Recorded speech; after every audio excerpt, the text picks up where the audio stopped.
The first time I hunted with you up there last year, I didn't realize that Brett just likes to sprint to the bottom of the mountain after the hunt. And my headlamp died 50 yards after we left the tree. And I'm like falling over boulders. I post-holed. Lucky I didn't break my leg, but I was just tripping all over myself, falling over, trying not to break the camera. Oh, yeah. It's a dangerous... Next thing I know, I look up and Brett's like 75 yards ahead of me. Oh, yeah. Like, I don't know where I'm going, so I'm just trying to walk downhill and not fall on my face. It's a dangerous game following Brett in the woods, whether you're 75 yards behind him or right on his ass. He's so short that he misses the cobwebs, and then they smoke us normal-sized humans right in the face.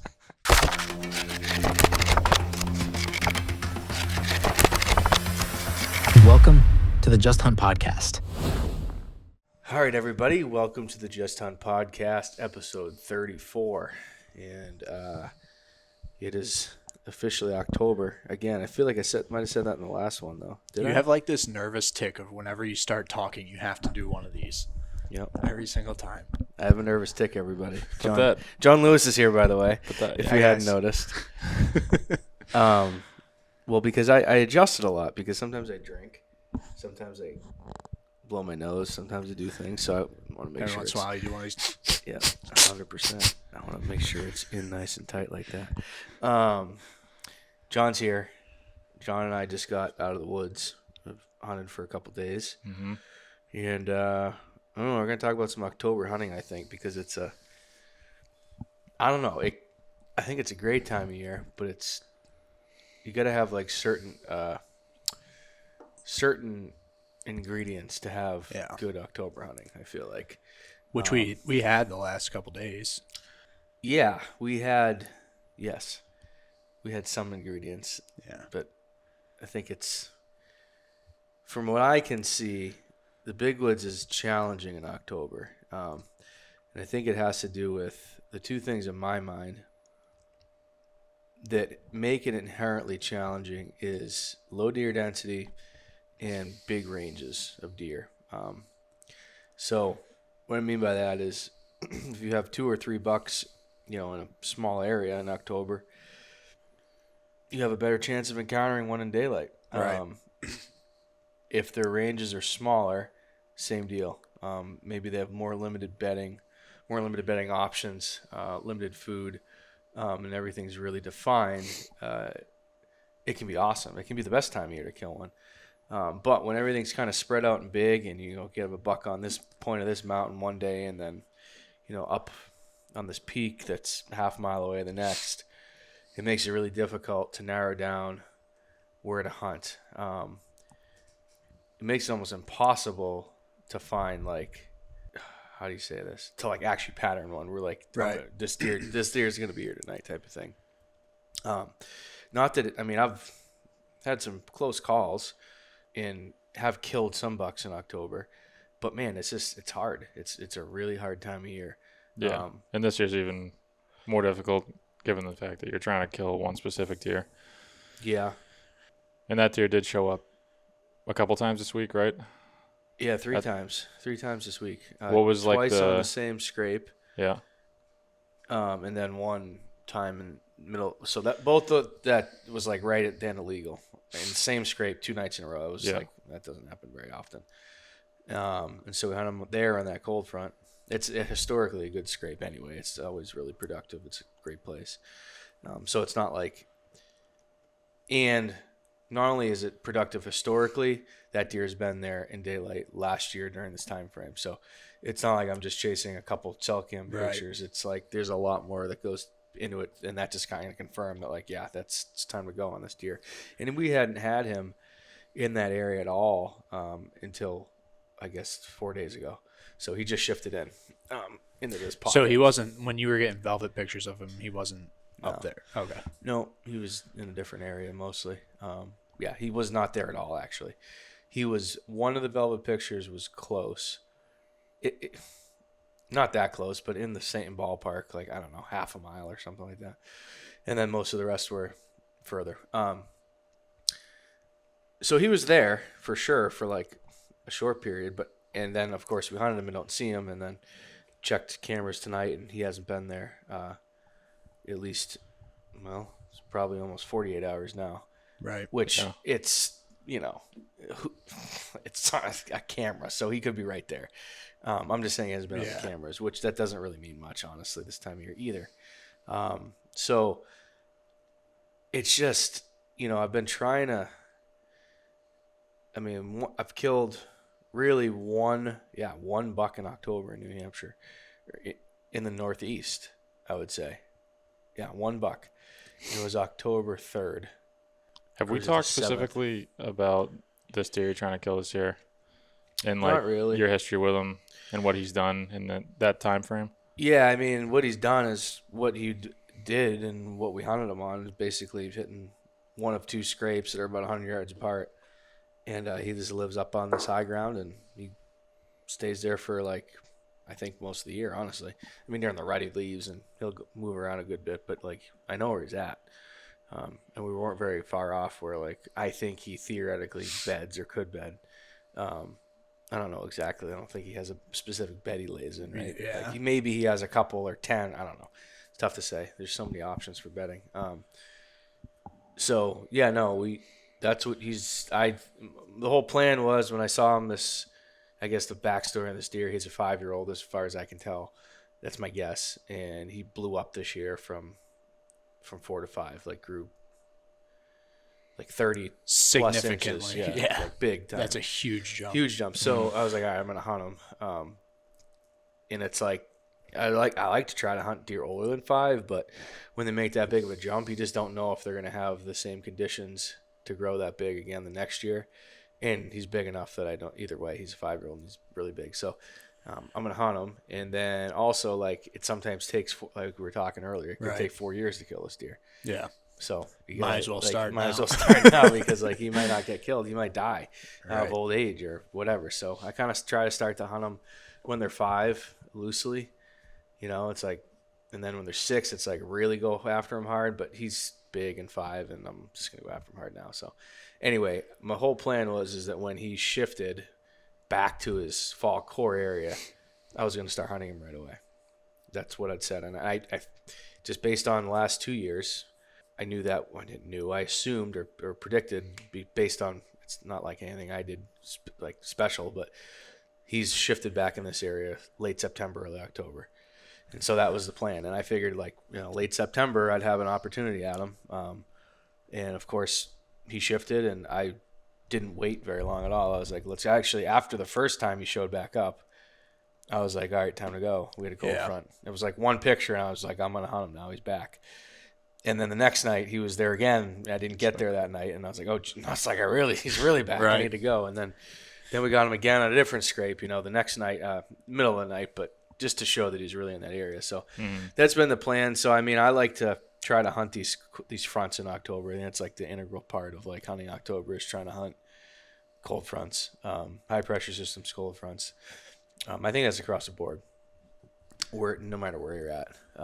I feel like early October too, you still have a really good chance even if you don't have a cold front, if you have a deer that's doing something. Yes. Like the buck I killed last year. It was food driven, but it was it wasn't cold. Nope. I was just gonna say that.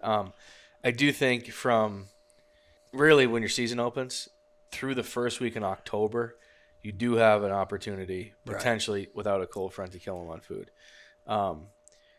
Obviously, a cold front helps that, but the later into October you go, it seems like the more you need a front to get them to up and doing what you need them to do. Mm. That's what I feel like. But it seems like October is better if you have a defined food source, limited defined food source. You have a buck with a small core area that's not going far. If you don't have those two things, it gets really tricky, I feel like. Yeah. I feel like around where you hunt too, that limited food source is a super tough one. I know it's not like you hear everybody talk about find the feed tree. Yeah. I haven't been in the woods as much as you, but it doesn't seem like you guys really have the feed tree. It's if you have acorns, you've got acorns everywhere. Yeah. To the point, and it mixes well with good bedding to where they can just lay there, they can get up, just take 4 steps, and eat as many acorns as they want. So when you're trying to hunt October, when literally they can bed anywhere and literally there's acorns everywhere, it's like you're relying on the front is the only thing you really have. Yeah, and a scrape. Or you the get scrape's the limited resource, right? And or you get lucky and right. you just get right in there. Yeah, zone. But even like that, man, that's so hard to do. And you could be in the best spot, but he's just not there that day or for 2 days. Right. He's just wherever. I don't know. I would love to have a GPS collar on a mountain buck. Yeah, that would be the coolest thing. They really haven't ever done any of that stuff. I mean, for in PA, for mountain type deer. No, I think they've done in PA, but I feel like the problem with the PA stuff is it's so driven by hunter pressure. Like how those deer act. Which I mean, that's obviously a lot of deer, but like I would just like to see how. I mean, most of the bucks in the Northeast, I would say, in the mountains are unpressured in October. Right. You know, they're like not really pressured in hard. General. A lot of them are, I feel like, Yeah. throughout this, compared to a lot of other places, like Yeah. a state like Pennsylvania or New York or Ohio. So I think that would actually be extremely helpful. It'd be really cool. Even just to like, not even in an area you hunt, just to like know, okay, this is what this buck's doing. I wonder if it'd be, you know, you just might find stuff that you didn't realize. Like, oh shit, he goes so back and forth. surprised how much they move.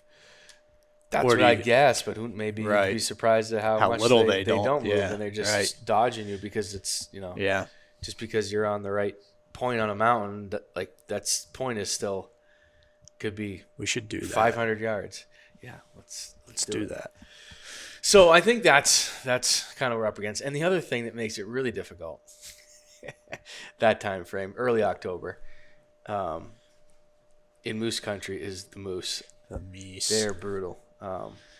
They're cool, especially if you have a tag. But they just walk around like belligerent woods cows, hollering and bellowing and grunting and eating stuff and stomping and fighting and just like thrashing stuff. And my experience is the deer want no part of the moose rut. Like they don't want to be around that noise. So Which honestly, is kind of interesting because, well, I guess it's not because they can get away from them. Like you think it's similar, like, you know, if you're out in the Dakotas or something, like they don't when want to they be have around cattle cows. either. Yeah. They live in like close proximity to them, but they don't want to be with them at all. They just avoid them. Yeah. They're not like they're scared of them. They're just like, I don't want to be around these things. Yeah. And I think it's because I think it screws with their senses because like they can't focus on staying alive because they got this loud thing like making all this noise, and it's just like it's too much for them. You know, deer like whitetails are pretty like skittish by nature, and moose are just not. So, Right. Well, there's lots of stuff. Everything wants to kill a deer. Yeah. There's not much that's in the Northeast that are really killing moose besides a tick. Yeah. Right. You or know? maybe like a calf, like a but no, for there's adult not moose, much. No, there's not much. I mean, those things are like not scared of anything. Yeah, I mean, they're not in tune to their senses. Like not like whitetail. I mean, those moose that were under us today, it was like we could have done jumping jacks with them right under the stand, and they would have just been like, oh. Yeah. No, they're not like a whitetail. That's for sure. So that makes it really challenging. And I would say, honestly, over the years, it probably at least 50% of my hunts have been screwed by moose sightings. Like, literally, like I see way more moose in that time frame. Yeah, up into October. Yeah, you saw one came through like the bait site bear hunting last year. Yeah, I don't know if that was for you or Ross. Ross killed his Ross, yeah. Yeah, no, I mean, literally, I can think of like a lot of instances where I'm on a we buck. saw 4 in 2 sits. Yeah, and I can think of multiple. Like, it seems like every time I'm on a good buck up in that country where there's a lot of moose, and it seems like this is the time frame when I'm on them too. It's like at least half my sets get screwed up by moose. Like, you know, it's prime time, and here comes a bull, and he's just like doing circles around you, just like grunting and thrashing stuff, and it's like, whatever. I mean, or like a cow comes in. I mean, it was just like, and I've never seen a deer after that. Like, not that it couldn't happen. I'm sure it could, but they're just so loud and you hear them from so far. I just think those deer sit there like, yeah, I'm not going over there. Yeah, I'm they just can gonna just avoid bounce that to that pocket. other Yeah, pocket yeah, and they're just gonna hang. go Yeah. somewhere else. Not that they won't like come back the next day. Like I Right. was even saying that buck that one picture we got in the middle of the night, there was a bull on that camera like an hour or two before him. But I don't even like I don't think I've ever got a picture of like a moose and a deer in the same picture. So anyway, if you're happen to be in moose country, that's a challenge. And I don't know how you avoid it. It's just like you got to be where you got to be to hunt deer, and just moose during the rut are going to run. Just hope you don't. you. Yeah, hope they. It just is what it just is. Gotta, that's the luck part of it. But I think if you do have like a defined food source in a good cold front, I mean, it can be really good. Yeah. Like, I think that maybe the best time. It seems like those deer on those cold fronts, it's like you get like you almost get like an early flurry of rut activity. Rut behavior, I'll call it, not activity. That's like coupled with that food source. So they're on that food source, right? Like they're like a slave to it in October. Like that's their goal is to like gain weight and become healthy for the rut and for winter. So they're trying to gain weight. They're just really just feeding and not going far. But then you get this spike in activity that's like, now that buck wants to come to that food source early. He wants to like nudge does. He wants to smash a scrape, and then he wants to eat. But it's like kind of like the best of everything. Yeah. You get like the food draw, and then you get that little rut activity. Or maybe it's just cool enough where he's like, I'm gonna go check that, scrape that, or something that's a little further than he normally would do. Yeah. What was the temperature up there this morning? It was 32. It was pretty frosty. close. Down low. It was. Down low, there's a frost in the bottoms, but up high there wasn't. It was cold. It was probably pretty close to freezing. Yeah, it was chilly today. Yeah, it was good weather. I think we were right there. I don't know.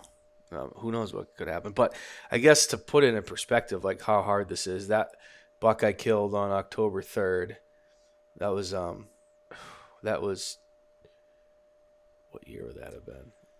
That was like 15 years ago. That's the last buck I've killed in October in New Hampshire. When you were in your 30s? I'm still in my 30s. I was in my 20s, though. I was in my 20s. So, and I can say that I probably have hunted most October cold fronts in the last 15 years, and I've killed 0 bucks since then. Yeah. On October cold fronts. Now, I don't... In the Northeast. Yeah, in the Northeast. Yeah. I killed one on October 7th in Ohio, and that was a food plot situation, cold front. You know, that buck we had him coming, and it was like he got up early, and I killed him. And then I killed the late October one last year. Same thing, though, like food source, rut, like same deal. Both times, pretty limited food source. So, like, that was a food plot I planted for that buck in Ohio on October 7th. And he was coming to it, like, almost every night after dark, whatever. He was up early, killed him, and then that one, same thing, corn plot and does and all that stuff. So, like, both of those common denominators, we had a really hot food source that they're on. And then I killed that buck the day after you killed Niner last year in PA. And that was kind of the other situation where it was like he just decided, well, it's time to maybe do a little, like, take a little gander and see what's going on. Yeah, and you saw 2 other bucks cruising before that. Yeah, right? Same set. There was also a hot doe in there. Okay, like for sure. I forgot about that. But even last year, your New York October buck was food. That was food driven. Yeah. But obviously, the scale starts to like slide towards rut and away from food. Yeah. But I think there's a point there. Well, most of October, honestly, with a cold front, I'd even feel like early October. I mean, Kyle had bucks checking does. I had harassing does tonight. Yeah, I mean, the amount of deer that I had on camera back home was crazy, and like 5 new bucks in there. I mean, I've only had cameras in there for less than a week, but it was like does. Oh, there's a nice buck, and there's 4 other bucks that just came out of nowhere. I think also mornings on those cold fronts hunt really well. It seems like those bucks go further and like stay on their feet way longer. And that's not even necessarily food related. That's like a ruddy type situation. I feel like Yeah, if you have a front, like the thought process of just hunting evenings until November or whatever, like Yeah. I mean, of course it's situational. Right. If you have a deer that's like, it's tough to get in them on the morning and you think you can kill them in the evening, yeah, it's probably better to play it safe. But if you don't really have that, yeah, I mean, that morning could be the best time to kill them. I mean, we talked about it today. We've had deer that have like literally not been in daylight at all the whole year. And it's like, you get that. So what we're looking for, I guess, to back up and describe this scenario is a drop in temperature. Usually it's at least 10 degrees, could be usually 10 to 20 degrees is what we see. Yeah. You don't really see, you could see one over 20 degrees, maybe 25 degrees. That gets really dramatic. But usually it's like 15 to 20 degree drop. Probably not with probably with some type of shit weather. Yeah. That would come along with that. And when it drops, you have basically the day of the front where it's like you go from like, say, 75 to 58 or something like that, or 60 degrees, whatever. On that day, as that front's coming in, that cold front, the pressure starts to rise, and it's rising that first evening on that, say the 58 degree high day. It continues to rise through the night, and then that next morning is when you get that cold morning. So the coldest morning of the front is the morning after the front arrives. And typically this time of year, you're talking 30s, early season.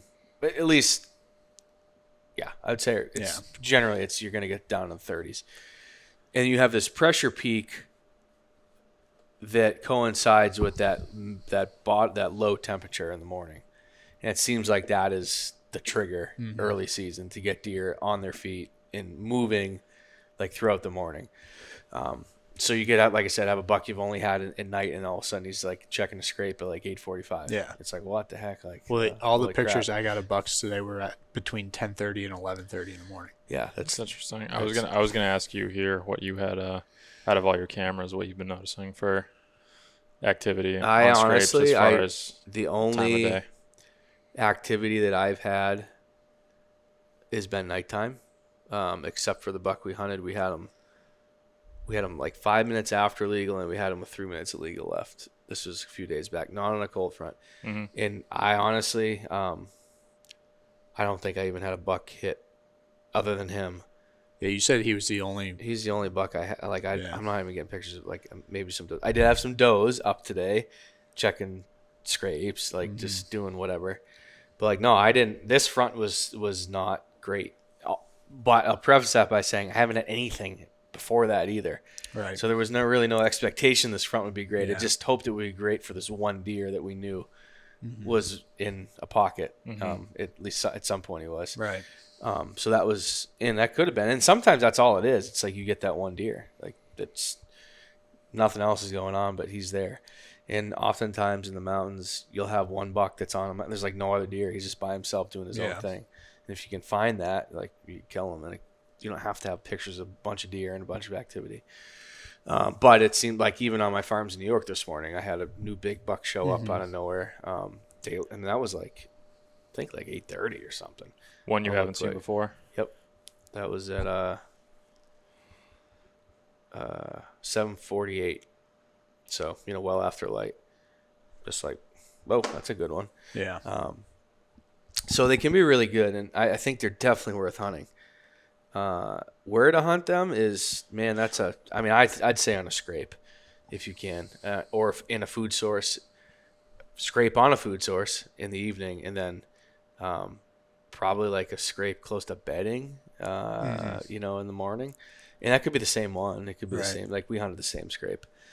Just depends on what kind of country you're in, I think. But man, it's funny because it just, depending on your scenario, it can be really hard or it can be really not that hard. But the same things that are happening in the areas that are not that hard are happening in the areas that are hard. They're just way more isolated and like far and few between. Right. So like we could have very easily killed that deer the last couple of days. Like we could have had him come in an hour before dark and check that scrape. He's doing that. He probably did that somewhere. Just not where I know of. Right. So, and then of course when that happens, you're like, oh, it's the best thing ever. Those things are unbelievable. It's like, yeah, they can be like, and we get the pictures to prove it. It's like, oh, if we were there, you know, but weren't in the right spot, or, you know, we didn't predict it. So I think the takeaway for me, and it has been the last few years, is you have to try to predict when these things are going to happen based on historical data and a little bit of data from that current year. And you look at the weather, and I'm always just putting those together and looking, what did he do last year? What did bucks do in this area do during that period historically? And then what has happened this year? Has he even been in that area? Like, I wouldn't have hunted him if he hadn't been there. Right. Like this year, if I hadn't gotten that picture, I would move back in. But like, I wasn't gonna wait for him to like hit that scrape 6 times before I went and hunted him. I was like, one time, cool. I know he did last year. Look at that weather. Go in, and I do think, and like I said, I haven't killed one doing this in like 15 years. That just shows how difficult it is. But eventually, it will happen. I will kill one doing that. It's just it's a numbers game. I need to have 100 sits in those scenarios to kill one. Yeah. Whereas if I believe that if I had 100 sits without any of that, it may take me 1,000 sits to kill a buck, like, you know, the caliber I'm looking for. What do you think, like, the biggest, and this is pretty vague, like, mistakes that people I actually wasn't going to say what you think I was going to say, and I knew you were going to do that when I said mistakes.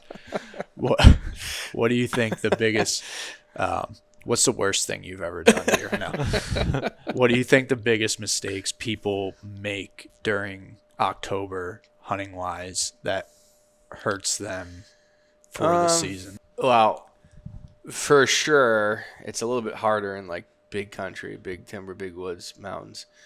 But for sure, hunting too much. That's a big one, 100%. Particularly if you have a deer that's like, you're on them. Yeah. And you're just like in there every day, hammering on it. Like, yeah. People are excited to get out in the woods. Season's new. Like, they've been waiting around for a while. And like, I mean, I didn't hunt the first, of course, we're talking back into September, but I didn't hunt the first 2 weeks of the season because this deer was not anywhere I could hunt him. Mm-hmm. Well, I didn't know where he was. I had like, probably, I don't even know if I had a picture of him the last 2 weeks. I had a picture of him, I think, on the 10th or something of September or something. And then maybe like, whatever. He's getting his picture like once every 2 to 3 weeks type of thing all summer. And then, but I knew it'd shift back. But like, I wasn't going to go in there and just start hunting him on like September 15th. And then, you know, he gets there and it's like all filled with human scent and all the other deer acting sketched out. And he's going to, I think they read the other deer in the area. I've always wondered, I don't know if you guys seen this, but like a big buck shows up in an area and like he'll show up like the first day in daylight and walk through everything. And it's like, how does he have the has he been here before? But right. I think what he's doing is he's reading the other deer. And if like the does are doing it, then he's like, well, I think we're safe here. Yeah. Because those does know they live there. So I do think even if you're not bumping that deer, I do think you affect the area. If you're putting pressure on deer. So that's probably the number one mistake is like they're in there all the time. You don't have that many goes at it. Right. In October or really even early season at all. Like I just don't. I think in the rut you have far more. You don't have many.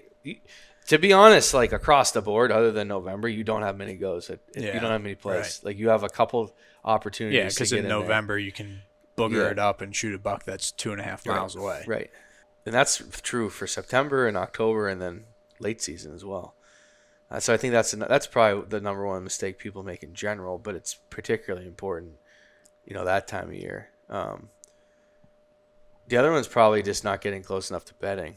Yeah. I feel like it's a good time, like, talking about not boogering stuff up, but it's also a really good time to be pretty aggressive if you can pull it off. Sure, but you can't be aggressive every day. Right. You have to pick your spot, and like we like to pick those cold fronts and then be ultra aggressive. Mm-hmm. But you got like a couple 2-3 sets, maybe 2-3 days. Yeah, I mean we could have very likely bumped that. Oh yeah, and I every time that I go in there, I anticipate you're probably gonna have a negative impact on it. That's why it's always like, okay, make that strike, didn't work. Yeah. All right, I'm backing out, and I'm gonna sit there and watch and let things cool. It's not like we're just walking up a field lane. It's like you're tromping through the woods for a mile plus to get to that spot. So yeah, it's not quiet. no. The only benefit, and I said, is I do think that you can pass as a moose sometimes. Yeah, that's a benefit of having moose around. Yeah, it's about the only good thing. Remember the first time I hunted with you up there last year, I didn't realize that Brett just likes to sprint to the bottom of the mountain after the hunt, and my headlamp died 50 yards after we left the tree, and I'm like falling over boulders. I post-holed, like, lucky I didn't break my leg, but like I was just tripping all over myself, falling over, trying not to break the camera. Oh yeah. It's a dangerous. Next thing I know, I look up and Brett's like 75 yards ahead of me. Oh, yeah. Like, I don't know where I'm going, so I'm just trying to walk downhill and not It's a fall on my dangerous face. game following Brett in the woods. Whether you're 75 yards behind him or right on his ass. I about lost my eye 7 times in the last 3 days. We get to the bottom. He's like, he's just waiting there for a minute and a half while I catch up to him, falling again, and he's like, "Oh, I didn't know you were that far behind me. Sorry." He just didn't turn around the whole way down the mountain. No. You that freaking walking stick is a dangerous thing. Yeah, you gotta set the tone early with the interns. Yeah. So that you gotta let them know right away. Yeah. You're not gonna fucking lollygag and The drag worst ass. thing about following Brett is he's so short that he misses the cobwebs, and then they smoke us normal-sized humans right in the face. Or he'll like go under these little like spruce pockets that like we have to like fight through, and he's like, and he's flailing his spike stick back behind him. Today, You are actually, a social distancing master. Just stay at least 6 to 10 feet behind you at all times. when we got out tonight, I was going through one of those little pockets, and I like ducked down, and my light hit this giant cobweb, and it was like right as my face went into it. I was like, ugh! It's like, oh my god. That's why you carry a stick in the woods. It is. That's half the reason why I'm knocking those things out of the way. And then you crop dusted John the whole way up the mountain. I did that this morning. That was bad. We had some gut rot this morning for sure. It was bad. What'd you have last night? More hot dogs? No, we drank a couple IPAs, I think. I That had was some probably the steaks at 9:30 at night. problem. It was good, but yeah. Yeah, we got up there this morning. And I was respectfully like, Brett, do I have some time? But there was no way I wasn't gonna have time. We actually got out of the tree early because both of us were just like, ooh. Well, the moose, the moose running for yeah. 40 minutes, and Yeah. we're like, all right, this is not gonna really happen. I don't think at this point. So if you're not going off like camera data and stuff like that, say you're just rolling into a place to hunt, a trip or whatever like that. What's your, So this is Hey, going to sound October. extremely discouraging. don't do it. No. In the big, like if I was trying to hunt where we're at today, Yeah. I know a lot about that area historically for going back years, and I have a lot of camera data. All right. And I know I'm just trying to like show you like, and I'm not trying to discourage anybody, but like I know a lot about particular bucks and this and that, and like I still have been trying for 15 years and haven't killed one. So think about the guy that doesn't have the historical data, doesn't know where these scrapes are, doesn't know the particular tendency of the bucks, trying to go in and kill a buck in that scenario. It's like, yeah. oh man, I'm not saying don't try, but like if you want to go hunting. Now, but what about a place that's like a higher deer density? That's where you have a better opportunity. And that's, to me, it's like find the food source for sure. Like the main, whatever that may be. It could be anything that time of year. And then I would say try to figure out really quickly if they're getting there in daylight. Any of the deer. If any of the deer are getting there in daylight, you have a chance on a cold front of the mature deer getting there in daylight. If most of the deer are arriving after dark, you're probably not going to do that. I would say then you need to start to hunt your way back towards bedding and figure out where they're coming from. And then if you can ease back in. You got to be careful, though. Like I said, you don't have that many. You're going to read sign as well, of course, read sign. Like if you find a fresh scrape or a rub line, oftentimes, this is usually a little earlier in the month or earlier in the season. I usually see it in like mid-September, like right when they shed velvet. But like if you find that hot food source, there's usually a lot of fresh rubs right around there. Yeah. feel like some things that people get caught up on too is like trying to decipher, because you can find a lot of really good sign. We ran into this in PA last year, the first time we went out, but it wasn't like sign that it was good sign. It was a lot of it, but in my mind, it was a lot of stuff that they were probably doing in the middle of the night. Yeah. And I think sometimes you get caught up on that. Like you see all this sign, but maybe For it's sure. like Yeah.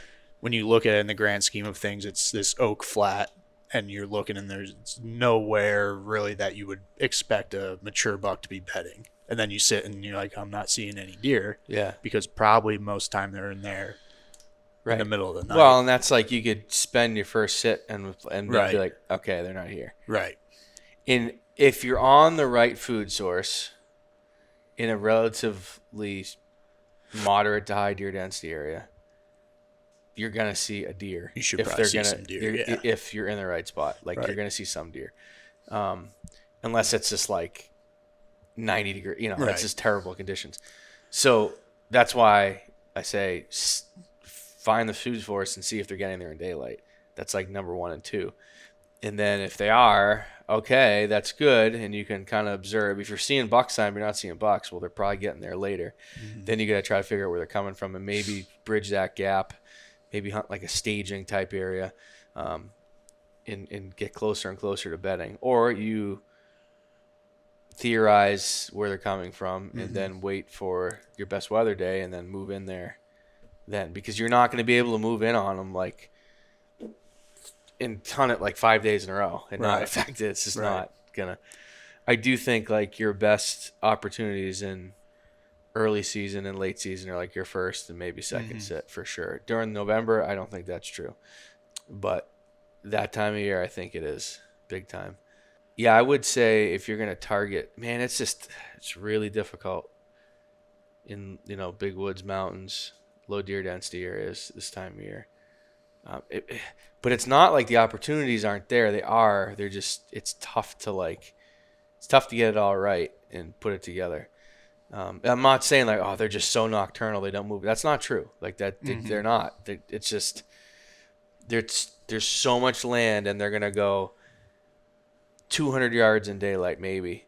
So how are you gonna be on that path? Right. You know what I mean? Tens of thousands. Yeah. Of like acres. how are you gonna? You could even be 400 yards from and they go 200 in daylight and you're out. I mean, I had that buck right there. Like literally I was so close to that deer.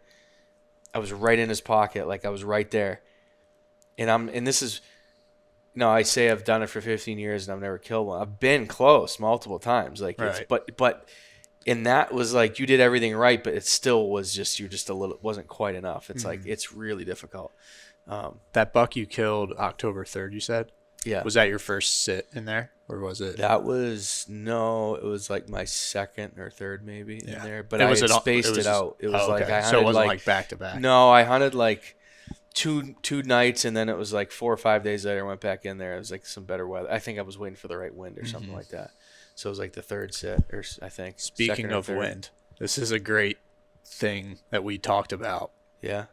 Like when you're in hill country and that type of stuff, big timber, whatever it is, just go out there and figure it out if you got a spot, because if you sit there and you wait for the right wind, most likely you're going to get up there and you're going to be like, this isn't even what they called for. Yeah, like the wind, this is complete. Like the forecasted wind last night was north, straight north, and it was straight east. Yeah, and like strong, and it's strong, like 10 mile an hour wind, east which is wind. weird. Yeah, I was fine. I was like, okay. Yeah, you don't usually get those, but it was a strong east. And I guess the point is when you're in those settings, you're never going to be bulletproof. Like if you're in the timber, like it's just not going to happen. You can get pretty close, but you're never going to be. But you got to strike when you have these opportunities early season. You got to be in there. You don't look at a cold front that comes in. Yeah, but I don't have the right wind. Yeah. No, you got no. You got to be in there. Find something to make the wind work. At least, you got to do something. Because I did that a lot when I first started hunting that stuff. Is like I just wouldn't hunt stuff because from going. Yeah, and then it's like you go up with the right wind, and it's like there's spots where if it's under Especially the other thing is too, like if it's under 5 mile an hour, you're basically it's going to have a thermals. thermal. Yeah. But like there's spots where I hunt too where it's like the same exact thing, and no matter what the wind is in that spot, usually it's out of the southeast, just because of how it moves through the hills and everything 100%. like that. Yeah, I mean, usually it ends up being better than you think. I feel like easier to figure out. And the nice thing with with timber is you could just slide to a side and kind of maneuver around it. But yeah, I think that's a huge thing for people that are, Well, to be honest, even Chris was, he saw a good buck 2 nights ago. Last night. Saw a good buck last night. It feels a long time. Like yeah, a long time ago. He was saying, well, I don't know if I can hunt there because the wind's bad. And I was like, where are you gonna hunt? He's like, I'm gonna hunt over here. I'm like, well, where have they been? Over there. I'm like, go over there, dude. Like, make it work. Like, just figure it out. Get up there and just figure it out. And he did. And that deer didn't get him. He was just out of range. But, so like, you got to go in there and try it. And then like also, say you bump that buck on October 9th. It's not like he's gonna be whatever, dude. Like you took a shot at him. Like you can. He's not gonna leave. Yeah, he'll be back in there. He may be harder to kill now, but like, give him 3 weeks. Keep tabs on him if you can, and hunt him late October, early November. It's gonna be like you never bumped him. I think a lot of it is too how you bump them. If you're just kind of walking in there, but like if they smell you, I think it's a little different game. Yeah, it just depends. I think. I mean, they're not going to completely vacate the area, but no. When you think about how many times deer get bumped in a day just from boost. Yeah. No, they get loggers, bumped. They just all sorts of different bears, stuff. That's coyotes. Going on. Yeah, their own shadow half the time. I mean, that's not like if a deer just like left and never came back every time they'd get bumped, they'd just have nowhere to go, or they'd all be in the same spot. I don't know where that spot would be, but they'd all be in there. Maybe there is a spot constantly like running that. around the mountains. Aimlessly. Running into each other. It's like, oh shit, and then just you'd never have the same buck twice. So you got to be aggressive, and like the wind is. Don't ignore it. Like you want to have if the buck comes from the west and you're set up on the scrape, like blowing an east wind at them, that's probably not going to work. But if you can try to, like I said, just cut the wind, get off them. Maybe like try to get something where it's like I don't think he's going to come from here, and it's going to be just off it enough, so I'm going to cheat it a little bit and kill him and try that. I mean that works all the time. Like that's half a lot of the biggest bucks are killed because. They're cheating the wind. Yeah, it's just off, and they can't get you. So, what else? We got pegged by yellow jackets. That was terrible. I've never got stung up in the mountains before, but I guess that's super weird. I got hit right there, then on my chest right here. Who got it first? John. I didn't know he was gonna look back, and he's like, I'm like, what is he doing back there? The thing was like this big. And the problem is we were like 60 yards from where we were gonna hunt, so we had to be quiet. We couldn't run. And so we're just like sitting there taking it, like trying to be quiet and like trying to like walk like a little bit faster. But they just kept they followed us like almost up to this damn stand. Like it was bad. Pissed them off. And it was like a rock outcropping thing that we went over. I think they had a nest in there. Yeah. It was not good. I've got they call them cicada killers around my house. Yeah. They're like those too. big. Yeah. They don't sting you though, I don't think, do they? They're not aggressive, but they will sting you and it hurts. Yeah. Did you find out firsthand? Yeah, it was like 2 summers ago. Soil at my house is super sandy, and along my walkway, they make like 1 hole per bee, and it was just littered with them all the way through. I just like came home one day and walked through the swarm of them. And got zapped. Did not feel good. Yeah, this thing was the king bee that got me. He said it was large. It was huge. I had my trekking pole. My mountain cane. Those at him? No, but it has a red little cap on the top of it. They didn't like that? No, he was like trying to sting that red cap, and I'm like, is he trying to sting? And I was like watching him for like 10 seconds. I should just killed him. Because once he realized that wasn't working, he just started attacking me. And I was like, oh, shit. Yeah. He's holding it. Maybe this will work. Yeah. Oh, it did. Oh, freaking got me. What else about October? I mean, can be great, but you got to be in the right scenario, and you got to be like patient until it's time to go, and then like extremely aggressive. Well, Let me ask you this. We were just talking about drought and stuff the other day. I'm just curious if anything is different that you've noticed camera-wise with when deer showing up or number of deer in general, like maybe the does aren't up high or anything like that. I think anything I'd say would be like anecdotal, and I can't say for sure. I guess I was just curious. Yeah, I've people noticed keep it a lot asking by about me. the drought. Yeah, you said you have. Yeah, like Seems like it's I also more- think more you're severe. drier. Yeah. out Yeah, there. it's rough. But like I've noticed deer where there's food and bedding, Mm-hmm. and they're just not up there. It seems like they're down low. I mean, and like the stuff where I feel like around here too, you guys have a lot more of like higher springs.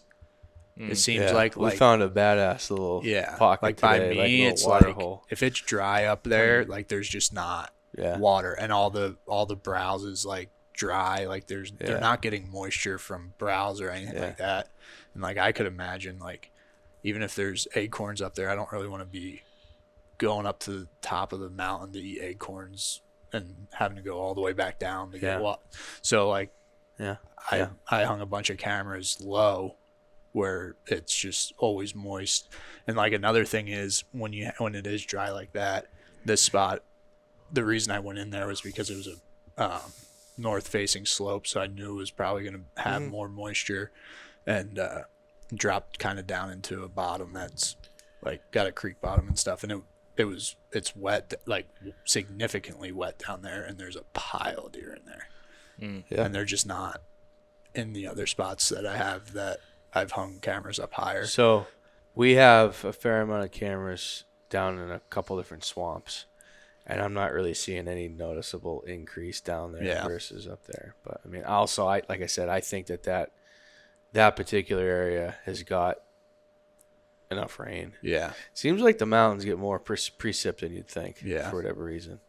Even just more I even moisture remember I in was general. Yeah. Like even if it's they're not like, rain, it's just you get those like it's almost like they're in the clouds. Yeah. Just more.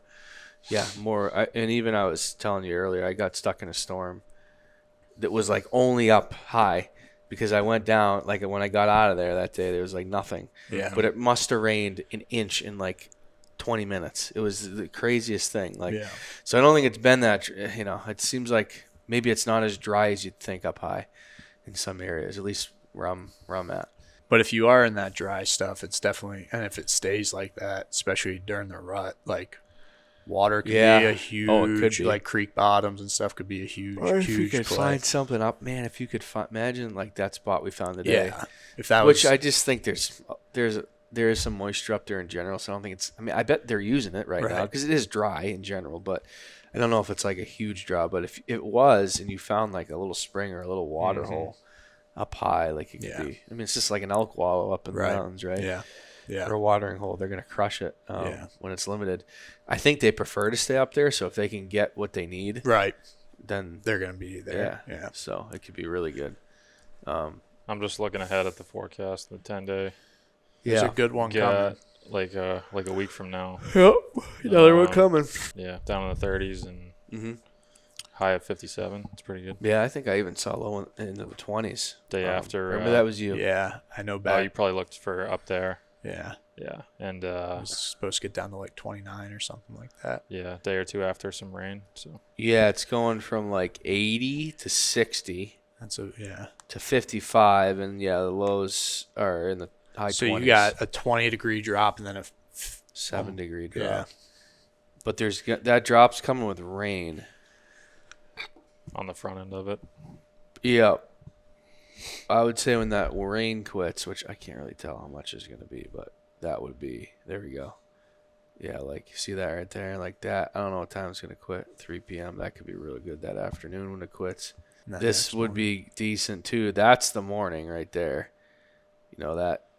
That's the high pressure, low temp spot. This is the high pressure evening. Mm-hmm. But also this is decent. It's like I always think that you never know on that front when they're going to move.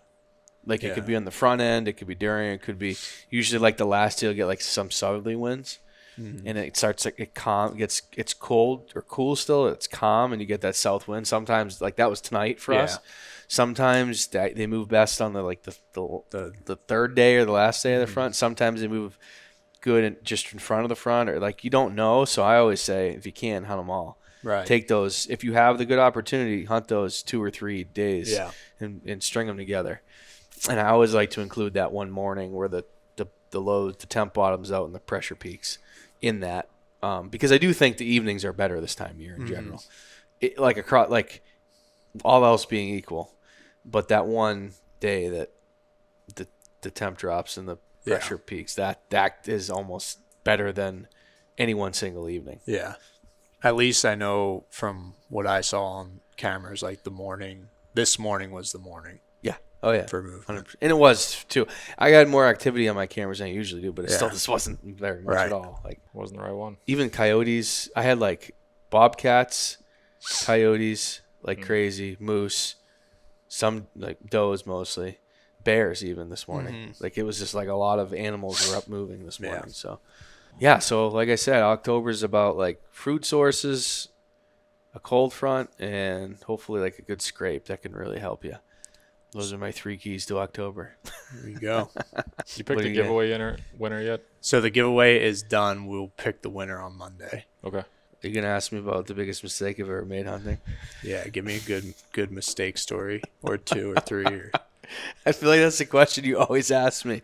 What's the biggest mistake you've ever? People want to know what He's you've just messed trying to up. figure out if you've ever made a mistake. More mistakes since since the last time he asked you. I don't think I've ever asked that. So what's the question? Like, you're hunting, and you make a really big mistake. And not like well, today I made a really not like I accidentally shot somebody, like nothing like that. Hopefully that's not a mistake, but like something that you did, and it These either are called like leading questions, John. It either cost you like a really big deer, or like you got caught with your pants down. Maybe something that you something that brings me great shame. That, or like that you really learned from, where you were like, ooh. This is in general, any hunting scenario. Sure. Or just like something or regular stupid. life, any general shame. That's We'll be going for hours. Sure. Let me think if I can tie it to October, because I'm trying to think of a. I'm not struggling because I don't make mistakes. I'm struggling because I'm trying to think of something that's like. There's just so many like you're trying to think of. Really, and I feel like you make mistakes all the time. Right. Okay, so like I don't know why it popped in my head, but I was after that buck Chip, and I shot that other buck, and then Chip walked by. So now the buck I shot was a stud, but it maybe for someone else maybe it wasn't a stud, maybe it was a whatever buck. And I think that one of the biggest mistakes people make when they're not like, and you don't have to be, but they want to shoot big bucks, is they don't have a tag in their pocket when they have an opportunity to shoot a big buck. Or the best window to shoot a big buck is here, and we're tagged out now. Right? So like maybe you were waiting on that snowstorm and you shot the whatever. So that's like, but that is a mistake that someone often makes, and you got to have a tag still when that deer's there, and you got to still be able to hunt them. So that's something that popped in my head. And I'm just thinking of like what big buck. Okay, not being prepared is a big one. The one that just another one that popped in my head was that buck I hunted, Frank. And I was on where we cross off a mountain to go on a bottom on an old skid road. And I knew he was doing it with historical data, and I sat there for 4 straight days. Then we got, and on like the second day, we got like 6 inches of snow. And I was using my truck, I believe, to get up like a 4-wheel drive area, like a couple miles to get close to him. And then I had to walk a ways. So it was like a pretty long thing. And then when we got that 6 inches, I could get up in there. And then we got like another 6 inches. Now I can't get up in there anymore. And I didn't like anticipate and plan for that. And so on that 5th day, I wasn't there because I couldn't get in there, and he walked by. And it's like, that right there. It's like, so you gotta think about that. If you have a plan that you need to be there every day, it's like, how this am I? happens. Yeah. Like you have to have and I was even thinking today, like, we used the 4-wheeler to get part of the way on our journey up this mountain.